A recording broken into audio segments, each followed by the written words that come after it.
Kyiv, Ukraine, AP, Russian troops stormed toward Ukraine's capital early Saturday, and street fighting broke out as city officials urged residents to take shelter. The country's president refused an American offer to evacuate, insisting that he would stay. "The fight is here," he said. The clashes followed 2 days of fighting that resulted in hundreds of casualties and pummeled bridges, schools and apartment buildings.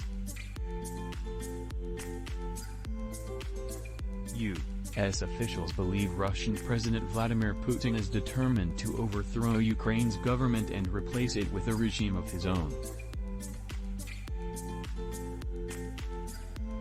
The assault represented Putin's boldest effort yet to redraw the world map and revive Moscow's Cold War influence.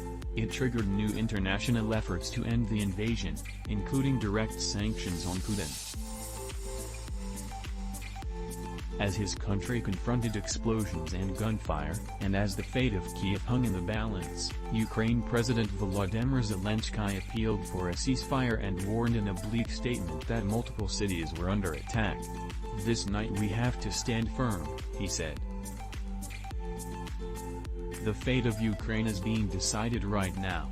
Zelenskyy was urged to evacuate Kyiv at the behest of the U.S. government but turned down the offer, according to a senior American intelligence official with direct knowledge of the conversation.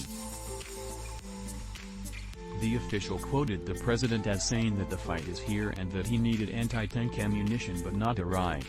City officials in Kyiv urged residents to take shelter, to stay away from windows and to take precautions to avoid flying debris or bullets.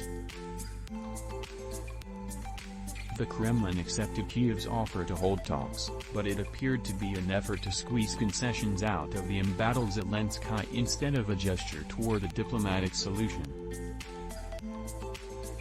The Russian military continued its advance, laying claim Friday to the southern Ukraine city of Melitopol. Still, it was unclear in the fog of war how much of Ukraine is still under Ukrainian control and how much or little Russian forces have seized.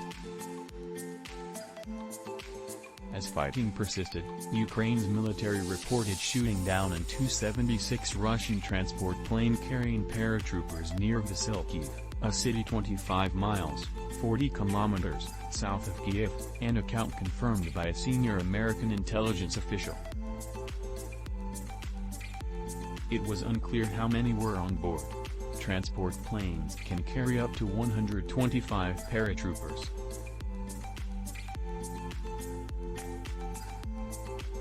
A second Russian military transport plane was shot down near Bila Tserkva, 50 miles, 85 kilometers, south of Kyiv, according to two American officials with direct knowledge of conditions on the ground in Ukraine.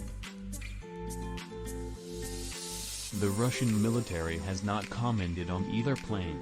The U.S. and other global powers slapped ever tougher sanctions on Russia as the invasion reverberated through the world's economy and energy supplies, threatening to further hit ordinary households.